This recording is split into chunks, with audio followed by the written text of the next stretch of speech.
에베소서 5장 15절에서 21절까지의 말씀입니다.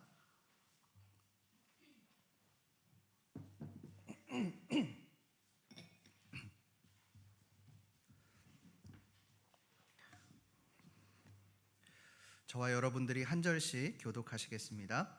그런즉 너희가 어떻게 행할지를 자세히 주의하여 지혜 없는 자 같이 하지 말고 오직 지혜 있는 자 같이 하여, 그러므로 어리석은 자가 되지 말고 오직 주의 뜻이 무엇인가 이해하라.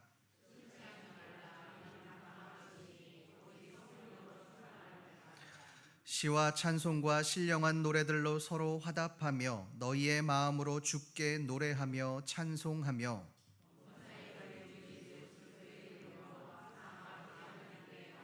함께 읽습니다. 그리스도를 경외함으로 피차 복종하라. 아멘. 여러분, 오늘 말씀을 한번 자세히 보십시오. 15절 말씀에 보면 지혜 없는 자 같이 하지 말고 지혜 있는 자 같이 하라, 그렇게 말씀합니다. 17절에도 보면 어리석은 자가 되지 말고 주의 뜻이 무엇인지 이해하라, 그렇게 말을 합니다. 18절에서도 역시 동일하게 하지 말고와 하라가 반복되어집니다. 하지 말고와 하라라고 하는 이 말이 총 3번에 걸쳐서 부정과 긍정의 대조가 나오고 있습니다. 바울은 왜 이 부정과 긍정의 문장을 여러 번 말하고 있는 것일까요? 이 부정과 긍정이 의미하는 바는 과연 무엇일까요? 오늘 말씀을 통해 과연 바울이 왜 이렇게 말을 하고 있는지를 한번 알아보겠습니다.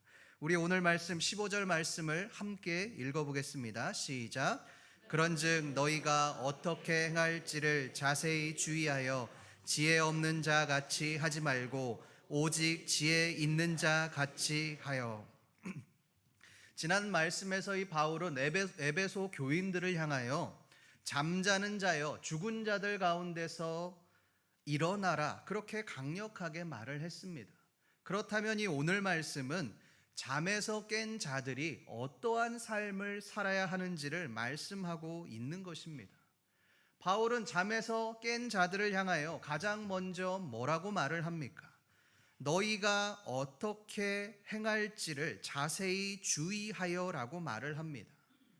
어떻게 너희가 살고 있는지를 주의 깊게 한번 살펴보라는 것입니다. 그러면서 이렇게 말을 합니다.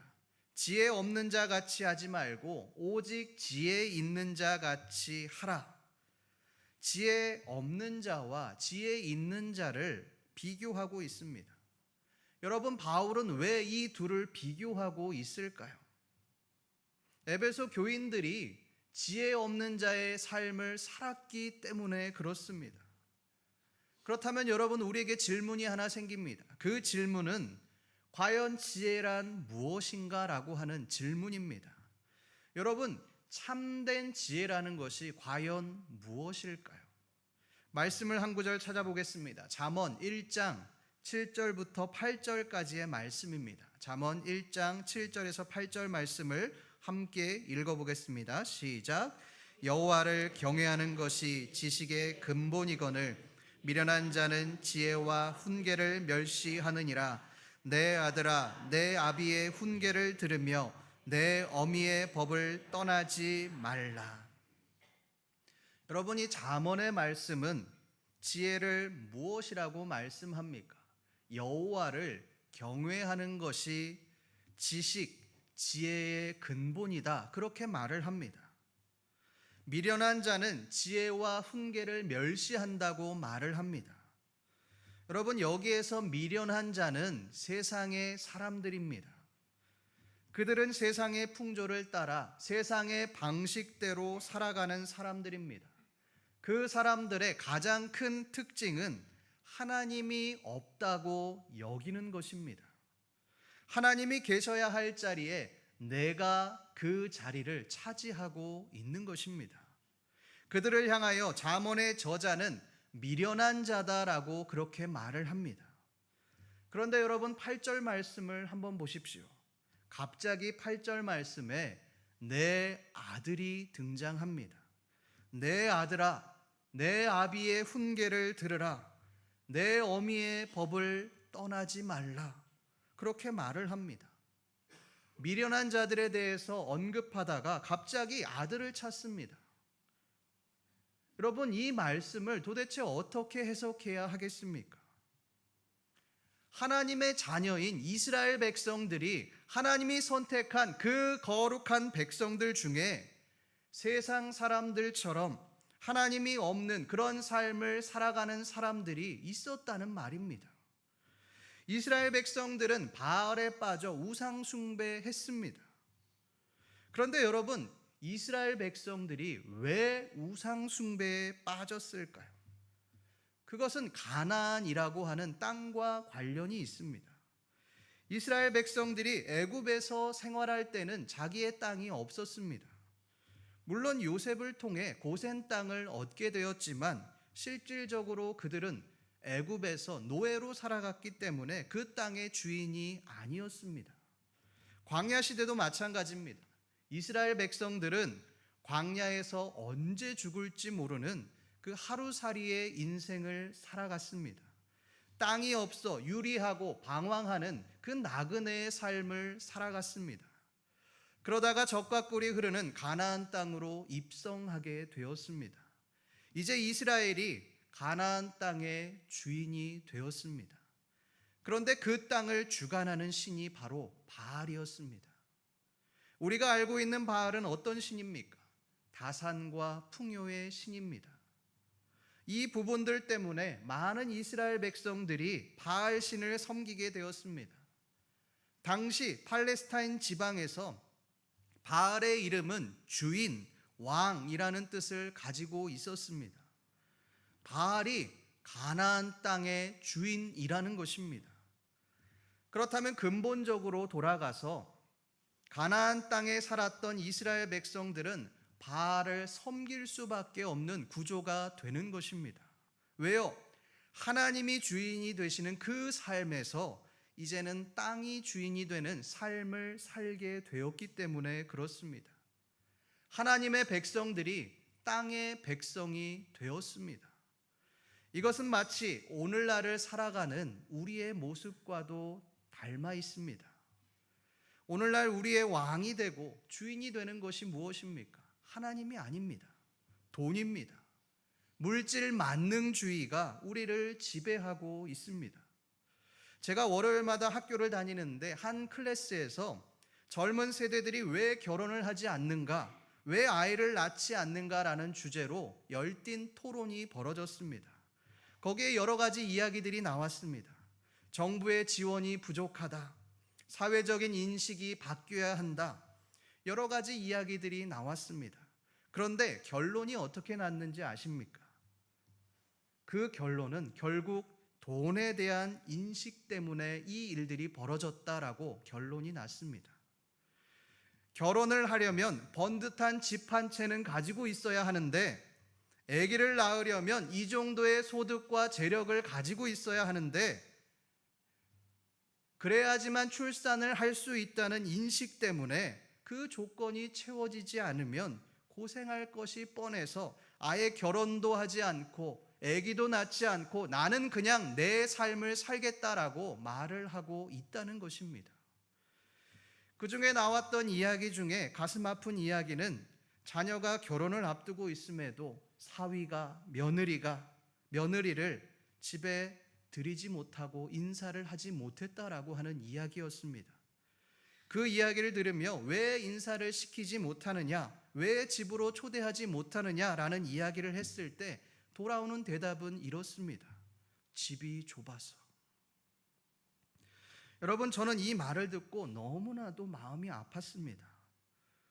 문제는 하나님을 믿는 우리 또한 세상과 동일한 기준을 가지고 있다라고 하는 것입니다. 세상 사람들과 똑같은 기준을 가지고 며느리가, 또 내가 결혼할 내 딸의 사위가 돈이 없으면 결혼을 시키지 않습니다. 반대합니다. 자녀 결혼을 시킬 때에도 어떻게든 그 집을 해주기 위해서 그 살림살이를 마련해 주기 위해서, 그 기준에 맞춰 주기 위해서 있는 돈 없는 돈을 다 끌어다가 자녀 결혼에 쏟아붓습니다. 돈이 없는 부모는 그저 미안한 마음에 죄인이 될 수밖에 없습니다. 여러분, 너희가 어떻게 행할지를 자세히 주의하여라는 말은 바로 이런 말입니다. 너희가 돈을 주인으로 모시고 살지 말라는 것입니다. 겉으로는 하나님을 믿겠죠. 신실해 보이겠죠. 거룩한 모습으로 신앙생활하고 있겠죠. 그러나 우리의 내면은 지혜 없는 자와 같이 뼛속까지 세상의 기준대로 물질을 추구하며 그렇게 살아가고 있습니다. 하나님은 그런 우리를 향하여 이렇게 말씀하십니다. 내 아들아, 나의 훈계를 들으라. 나의 법을 떠나지 말라. 성도 여러분, 우리의 아버지 되시는 하나님께로 돌이키시기를 간절히 소망합니다. 땅이 주인이 되고 물질이 주인이 되는 삶이 아니라 하나님이 주인이 되는 삶을 사심으로 지혜 있는 자의 삶을 살아가시는 저와 여러분들 되시기를 간절히 소망합니다. 이제 우리는 지혜가 무엇인가 이것을 알게 되었습니다. 그렇다면 이 지혜 있는 사람은 어떠한 삶을 살아가야 하겠습니까? 우리 오늘 말씀 17절 말씀을 함께 읽어보겠습니다. 시작. 그러므로 어리석은 자가 되지 말고 오직 주의 뜻이 무엇인가 이해하라. 바울은 이 지혜 있는 자의 삶에 대해서 오직 주의 뜻이 무엇인지 이해하라 라고 그렇게 말을 합니다. 그런데 여러분, 어떻게 해야, 우리가 무엇을 해야 주의 뜻이 무엇인지 알 수 있겠습니까? 기도를 많이 하면 알 수 있습니까? 아니면 하나님 앞에 봉사를 많이 하고 헌신하면 하나님의 뜻을 발견할 수 있겠습니까? 우리가 어떻게 해야 하나님의 뜻을 이해할 수 있겠습니까? 우리 오늘 말씀 18절 말씀을 함께 읽어보겠습니다. 시작. 술 취하지 말라. 이는 방탕한 것이니 오직 성령으로 충만함을 받으라. 그것에 대해 바울은 이렇게 말씀합니다. 술 취하지 말아라. 오직 성령으로 충만함을 받아라. 여러분, 바울은 왜 술 취하지 말라고 그렇게 말을 하고 있는 것일까요? 당시 에베소 사람들이 술 취하는 삶을 살고 있었기 때문에 그렇습니다. 이 에베소라고 하는 도시는 소아시아 지역의 정치, 경제, 문화의 중심지 역할을 하는 그러한 어마어마한 도시였습니다. 특히 에베소의 가장 큰 특징 중에 하나는 유흥에 특화된 도시였다라고 하는 것입니다. 에베소에는 2만 5천 명을 수용할 수 있는 대극장과 경기장, 또 수많은 사람들이 함께 동시에 목욕할 수 있는 거대한 목욕탕도 있었습니다. 또한 많은 여행자들이 에베소를 들르다 보니 여관이나 유흥업소가 상당히 발전해 있었습니다. 그러다 보니 에베소에 많은 사람들이 모여서 무엇을 하는 겁니까? 매일마다 여자를 끼고 술을 마시고 유흥을 즐기는 겁니다. 왜요? 부족할 게 없으니까요. 돈이 넘쳐나니까요. 그저 하루하루 내 쾌락을 추구하며 살아가는 것이 그들의 낙이었습니다. 그런데 여러분, 바울은 이것에 대해 술 취하지 말아라, 이것은 방탕한 것이다 라고 강력하게 말을 합니다. 술 취하는 것과 방탕을 연결시킵니다. 바울은 왜 술 취함과 방탕을 연결시키고 있을까요? 방탕이라고 하는 말의 원어, 이 아소티아는 행동의 결과에 전혀 신경을 쓰지 않는 무분별하고 무절제한 행동이라는 뜻입니다. 술에 취한 사람들은 술을 마심으로 그 나중의 결과가 어떻게 될지 전혀 생각하지 않는다는 뜻입니다. 놀라운 사실은 이 방탕이라고 하는 단어를 탕자에게도 동일하게 사용하고 있다는 것입니다. 우리 누가복음 15장 13절 말씀을 함께 읽어보겠습니다. 시작. 그 후 며칠이 안 되어 둘째 아들이 재물을 다 모아가지고 먼 나라로 가 거기서 허랑방탕하여 그 재산을 낭비하더니. 탕자가 먼 나라에서 아버지가 주신 그 유산을, 재산을 다 날려먹었을 때에 허랑방탕하여라는 말을 사용합니다. 이 허랑방탕이 오늘 말씀 18절에서 말하는 방탕과 같은 뜻입니다. 술 취하는 사람들은 아버지의 재산을 다 날려먹은 탕자와도 같이 뒷일은 생각하지 않고 오직 방탕한 삶을 살아가게 된다는 것입니다. 여러분, 알코올 중독자를 만나보셨습니까? 알코올 중독자는 하루라도 술을 마시지 않으면 견디지 못하는 사람들입니다. 우리 주위에도 굉장히 많이 있습니다. 이 알코올 중독자들은 일단 마시고 봐야 됩니다. 하루라도 마시지 않으면 견딜 수가 없습니다. 말씀을 준비하다가 과거 추정 60분에서 나온 글을 하나 읽었습니다. 37세 한 주부에 대한 그런 이야기였습니다. 이 주부는 남편과 두 아이를 키우는 그런 가정주부였습니다. 이 주부는 아침에 남편과 두 아이가 집을 나서면 집안 곳곳에 숨겨진 술병들을 막 찾기 시작합니다. 왜 이렇게 할까요? 술을 마시기 위해서입니다. 이 주부는 매일 막걸리 2병과 소주 1병을 마셔야만 하는 사람입니다. 취재진이 이 집에서 집안 곳곳에 숨겨진 술병을 찾아보니 약 20병 정도가 집안 곳곳에서 나왔습니다. 매일 술 냄새 나는 엄마를 극도로 싫어하는 그 아이들은 심리적으로 불안해서 상담을 당장이라도 받아야 하는 상태였고, 가정이 깨어질 심각한 위기에 처했지만 그녀는 제작진과의 인터뷰에서 이렇게 말을 합니다. 좋은 엄마가 되고 싶지만 내 의지로는 술을 끊을 수 없습니다. 여러분, 이 엄마가, 이 주부가 술을 끊지 못하는 이유가 무엇입니까? 술이 자신의 주인이 되었기 때문에 그렇습니다. 술 취하는 삶을 살다 보니 방탕한 삶을 살아가게 되었습니다. 그러다 보니 어느새 술이 없이는 살 수 없는 삶을 살게 되었습니다. 술이 주인이 된 삶이 되었습니다. 그런데 에베소 교인들 중에 이러한 삶을 살아가는 사람들이 있었다는 것입니다. 하나님이 주인이 되어야 할 거룩한 하나님의 백성들이, 거룩한 성도들이 술이 주인이 되고 방탕한 삶을 살아가는 이들이 있었다는 것입니다. 그들을 향하여 바울은 뭐라고 말씀합니까? 우리 18절 말씀을 한 번 더 읽어보겠습니다. 시작. 술 취하지 말라. 이는 방탕한 것이니 오직 성령으로 충만함을 받으라. 오직 성령으로 충만함을 받으라. 술로 너희의 마음을 채우지 말고 성령으로 너희의 마음을 채우라는 것입니다.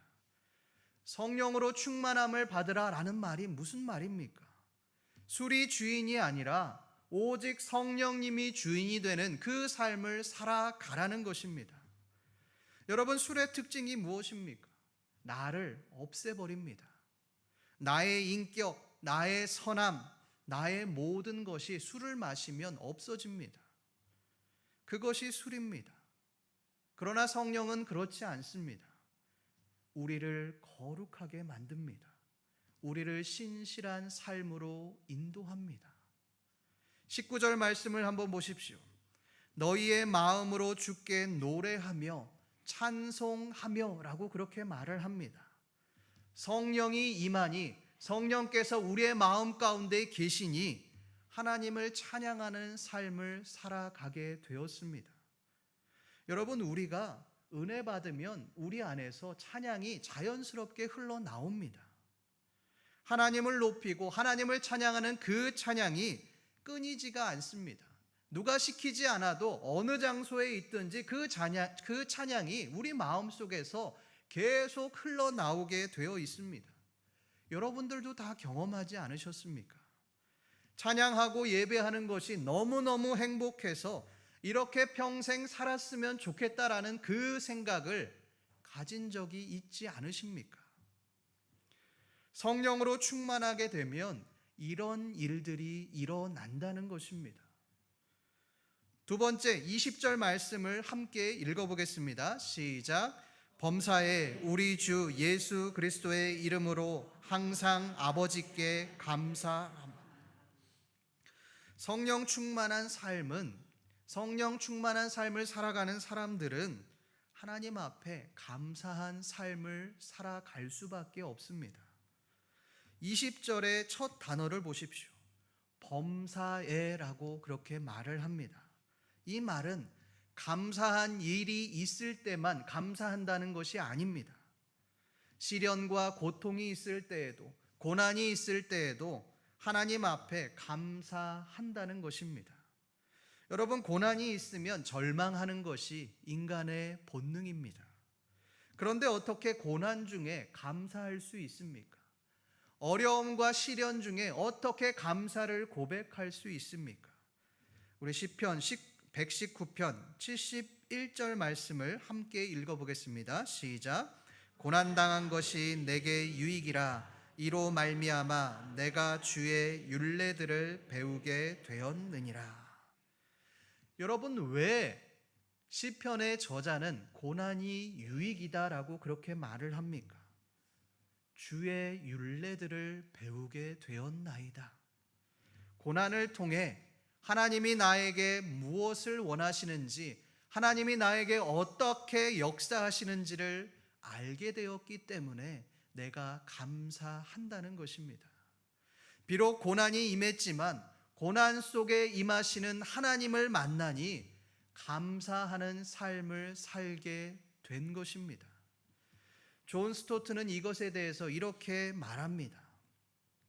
지나친 음주는 술 취한 사람을 억제되지 않는 비이성적인 상태로 몰고 감으로써 짐승으로 만들지만 성령의 충만은 절제되고 이성적인 도덕적 품행으로 끌어감으로써 그리스도인을 그리스도의 형상으로 변화시킨다. 여러분, 이것이 바로 술 취한 자와 성령 충만한 자의 차이입니다. 바울은 오늘 말씀을 통해 무엇을 말하고자 하는 것일까요? 너희는 그리스도인이라고 하면서 왜 아직도 지혜 없는 자 같이 삶을 살아가느냐? 왜 물질의 노예로 아직도 그렇게 살아가고 있느냐? 왜 아직도 술 취한 자의 삶을 살아가고 있느냐? 방탕한 삶을 살아가고 있느냐? 이 말을 하고 있는 것입니다. 세월을 아끼라. 때가 악하니라. 성령 충만한 삶을 살아가기에도 시간이 모자란데 왜 헛된 것을 쫓으며 살아가느냐는 것입니다. 그렇게 살아가지 말고 하나님의 때를 놓치지 말라고 말을 하고 있는 것입니다. 저희 집에서 교회로 오는 길에 정자가 하나 있습니다. 길 건너기 전에 정자가 하나 있는데 제가 추석 명절에 새벽 예배를 마치고 걸어가는데 한 할아버지가 그 정자에 누워 계셨습니다. 그분은 예전에도 그 정자에서 잠을 주무시던 그런 분입니다. 정자에서 잠을 자는 일들이 많아서 관악구에서 나와서 잠을 자지 못하도록 그 정자에 상에 손잡이를 박아 두었습니다. 그런데 그 사이사이에 몸을 우겨 넣어서 이 어르신은 불편하게 잠을 주무시고 계셨습니다. 그런데 이 할아버지가 벤 베개가 제 마음을 너무나도 아프게 만들었습니다. 그 베개는 쓰레기가 가득한 쓰레기 종량제 봉투였습니다. 다른 사람들은 가족과 함께 즐거운 시간을 보내는 그 명절 기간 중에 혼자서 쓰레기가 가득 찬 쓰레기 봉량제 그 봉투를 베고 주무시는 그 모습에 제 마음이 너무나도 아팠습니다. 너무 외롭고 힘드실 것 같아 먹을 거라도 좀 챙겨드려야겠다 싶어서 집에 가서 먹을 것을 가져와서 드려야 되겠다라고 그렇게 생각하며 집으로 갔습니다. 그런데 그것을 까맣게 잊어버렸습니다. 뒤늦게 그 자리에 가보니 그 그 어르신은 계시지 않고 머문 자리만 남아 있었습니다. 제가 때를 놓친 것입니다. 성도 여러분, 저는 때를 놓친 사람입니다. 명절에 제 배는 불렀죠. 아이들과 또 가족들과 즐거운 시간을 보냈습니다.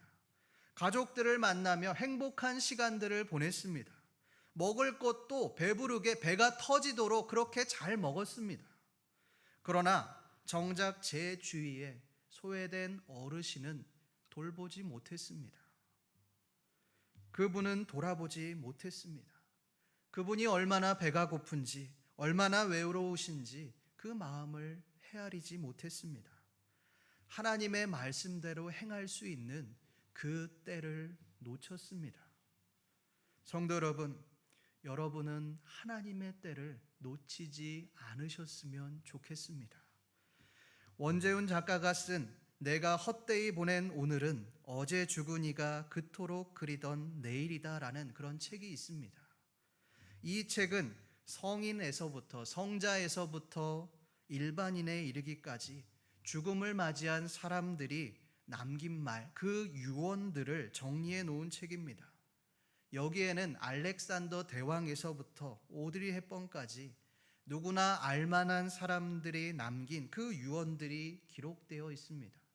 그 중에 영국 역사상 가장 위대한 해군 제독인 넬슨의 마지막 말이 제 마음을 울렸습니다. 그 말은 이렇습니다. 신이여, 고맙습니다. 저는 소명을 다했습니다. 이 마지막 말은 스페인 또 프랑스 연합군과의 전쟁에서 승전보를 전하고 마지막 죽음을 맞이할 때 남긴 그런 유언입니다. 그는 피격을 당하면서 죽어가는 와중에서도 4시간 동안이나 영국군을 지휘했습니다. 그리고 마침내 승전보를 영국에 가져다 주었습니다. 성도 여러분, 짧은 우리의 인생, 그 인생을 우리가 이렇게 마지막을 맞이할 수 있다면 얼마나 좋겠습니까? 넬슨은 평생 자신의 소명을 이루기 위해 최선을 다했습니다. 삶의 마지막 순간까지도 죽어가고 있는 와중에서도 자신의 사명을 위해 끝까지 소임을 다했던 사람입니다. 그런데 여러분, 우리는 왜 방탕한 삶을 살아가고 있습니까? 하나님을 주인으로 모시고 살아가기에도 아까운 이 시간에 왜 그 시간을 낭비하고 계십니까? 왜 물질에 빠져, 술에 빠져 세상의 뒷공무니만 쫓아가고 계십니까? 그리스도인이라고 하면서 왜 볼품없이 세상에서 뭐 떨어진 거 없나? 그렇게 인생을 허비하고 계십니까? 하나님은 인생을 허비하고 있는 우리들을 향하여 이렇게 말씀하십니다. 세월을 아끼라. 때가 악하니라. 이 말씀처럼 우리에게 주어진 인생을 허비하고 방탕한 삶을 살아가는 것이 아니라 오직 하나님의 뜻대로 살아가심으로 하나님을 향한 찬양과 감사함이 넘치는 삶을 살아가시는 신림교회 모든 성도님들 되시기를 간절히 소망합니다. 기도하겠습니다. 하나님 아버지, 오늘 말씀을 통하여 그리스도인이 어떠한 삶을 살아가야 하는지를 알게 하시니 감사합니다. 하나님, 우리가 그리스도인으로서 세상을 쫓아 살아가는 것이 아니라, 세상에 휩쓸려 살아가는 것이 아니라 아버지, 오직 하나님을 주인으로 모시고 살아가게 하여 주시옵소서. 세상에 흔들리는 믿음이 아니라 세상이 감당치 못하는 믿음을 가지고 아버지, 얼마 남지 않은 우리의 짧은 인생, 하나님을 위해 살아가는 그러한 귀한 우리의 삶이 되어질 수 있도록 주여 도와주시옵소서. 감사드리며 살아계신 우리 주 예수 그리스도의 이름으로 기도드립니다. 아멘.